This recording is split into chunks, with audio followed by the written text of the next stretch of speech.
네, 안녕하세요. 동포세계 김용필입니다. 어제는 코로나19 관련돼서 7월 위기설에 대해서 여러분들에게 방송을 해드렸었는데요. 어쨌든 우리가 철저하게 잘 준비를 해 나갈 수 있도록 하고, 어려움을 겪고 있는 사람들, 저희 신문사에서 계속 이렇게 좀 접수를 해서 최대한 도와드릴 수 있는 그런 방법들을 찾아보려고 합니다.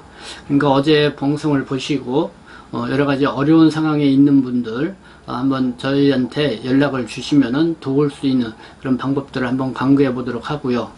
그리고 건강보험료와 관련돼서도 지금 알아보니까 국가인권위원회에서도 이 이주 관련 단체들과 함께 여러가지 대책 회의도 하고 그런 방안을 지금 강구하고 있는 걸로 이렇게 파악이 되고 있습니다. 그래서 이 부분과 관련돼서도 직소 들어오는 대로 여러분들에게 전해드리도록 하고요. 그리고 이 동포세계 신문에서도 이 동포 여러분들이 방송을 보시고 혹시 이런 상황 여러가지 사례들이 있잖아요. 그러니까 건강보험료를 지금 납부를 하고 싶어도 하지 못하고 있는 상황이라든가 그리고 또 병원에 갔는데 지금 여러가지 가야 되는데 가지 못하고 있는 이런 분들이 있다고 하면은 최대한 여러분들과 조금이라도 도움이 될 수 있는 방법을 찾아보도록 노력을 하겠습니다. 그러니까요, 그런 부분들이 있으면은 저희 신문사로 연락을 주시면은 좋겠습니다. 오늘은 수요일 주간 종합 소식으로 우리 동포와 함께 읽는 카드 뉴스를 준비를 했습니다. 그래서 오늘은 주로 이 정부가 발표하고 있는 이 정책과 관련된 내용들을 총 한 6가지를 이렇게 선정을 해서 여러분들에게 전달을 해드리겠습니다. 그러면 첫 번째 카드 뉴스부터 볼까요? 재입국 허가 신청 이제 온라인으로도 가능해졌다는 것입니다.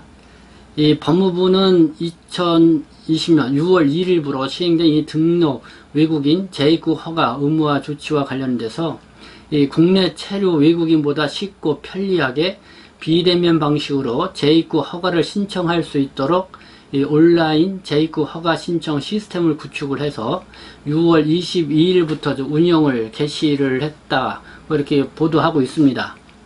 현재 정부 출입국 외국인청 사무소나 출정소 또 공항문 출입국 민원센터에서 재입국 허가서를 발급하고 있으나 이 민원인의 편의를 더욱 높이기 위해서 이 기관을 방문할 필요 없이 이 비대면으로 재입국 허가를 신청할 수 있도록 온라인 재입국 허가 신청 시스템을 구축을 했습니다. 그래서 모든 등록 외국인은 외국인을 위한 전자정부 하이코리아 홈페이지에 가입을 하셔서 재입국 허가를 신청할 수 있고요. 신청 서류 제출, 수수료 결제, 재입국 허가서 발급이 모두 가능합니다. 거기 보면은 민원 신청하기 버튼 클릭하기, 그러면 하이코리아 그 메인 창이 나옵니다. 그리고 굵게 이제는 하살 표시를 했죠. 그래서 그 빨간 바탕에 있는 민원 신청으로 들어가셔서 여러분들이 온라인으로 재입국 허가 신청을 하시게 됩니다. 이 허가를 받은 사람들은 언제 어디서 온라인으로 발급된 이 재입국 허가서를 출력해서 사용할 수 있고요. 유효한 허가서를 수집한 경우 별도의 재입국 허가 스티커 또는 허가인을 받지 않아도 출국 후 재입국이 가능하다는 것. 특히 온라인 민원 서비스를 이용을 할 경우 이 시간과 이 비용을 들여서 이 기관을 직접 방문해야 되는 그런 부담을 덜 수가 있죠. 그리고 신청 수수료도 한 20% 경감 혜택을 받을 수가 있습니다. 이 방문 신청을 하게 되면은 3만원의 수수료를 내야 되는데요. 온라인 신청을 하게 되면은 24,000원으로 이렇게 여러분들이 수수료를 내면 됩니다. 그러니까 이 등록 외국인, 장기 체류해서 등록 외국인이신 분들, 재외동포 체류 자격을 제외한 나머지 방문 취업 체류 자격이라든가 F1 체류 자격, 또 영주 자격을 갖고 계신 분들은 출국할 때 이 재입국 허가 신청을 하셔야 된다는 거 여러분들 지난 시간에도 방송을 통해 드렸습니다. 그리고 재입국할 때는 뭐 48시간 이내에 코로나19 관련 진단한 그 진단서를 함께 제출을 해야 됩니다. 그래서 그 진단서는 뭐 중국 같은 경우는 뭐 영어로나 또 한글로 진단서를 발급받을 수 없기 때문에 중국어로 된 진단서를 영어나 한글로 번역을 해서 함께 이렇게 제출을 하면 됩니다. 그래서 이 출입국 외국인 정책본부 정책을 첫 번째 카드로 여러분들에게 전달을 해 드렸습니다. 네, 두 번째 볼까요? 건설 현장 중대 재해 시 경영 책임자 직접 처벌을 하겠다. 네, 정세균 국무총리가 지난 6월 18일 정부 세종청사에서 열린 국정현안 점검 조정회의를 주재한 자리에서 한 이야기죠. 이천 물류 창고 사고, 여러분들 아시죠? 지난 4월 30일 발생을 했습니다. 그래서 그때 중국 동포 한 분, 그 다음에 이제 고려인 동포 두 분 포함해서 40명에 가까운 그 인명피해를 낸 그런 대형 사고였죠. 그래서 이거를 계기로 해서 이 건설 현장에 이 안전대책을 계속 어떻게 마련할 것이냐, 이런 회의를 좀 진행을 한 건데요. 이 건설 현장에서 중대한 재해가 발생을 하게 되면은 이 경영 책임자를 직접 처벌하고 이 막대한 경제적 제재까지 함께 부과하겠다라고 이렇게 정세균 국무총리가 직전 이야기를 하셨습니다. 이거와 관련돼서 이 노컷뉴스 보도가 지난 6월 20일경 했는데요. 이천 화재 대책에서는 빠진 이 중대재해기업처벌법, 그러니까 이 중대재해기업처벌법이라는 것이 지금 발의되어 있는데요. 이거와 관련해서 노컷뉴스에서 보도를 했습니다. 이 주요 내용은 뭐냐면은 정세균 국무총리가 이 건설 현장의 중대재해 시 경영 책임자도 직접 처벌을 하겠다, 뭐 이렇게 이야기는 했지만은 이 노동계의 입장은 최고 책임자에 대한 형사처벌과 처벌의 하한형 규정 등이 없으면은 백약 무효라고 이렇게 우려를 하고 있습니다.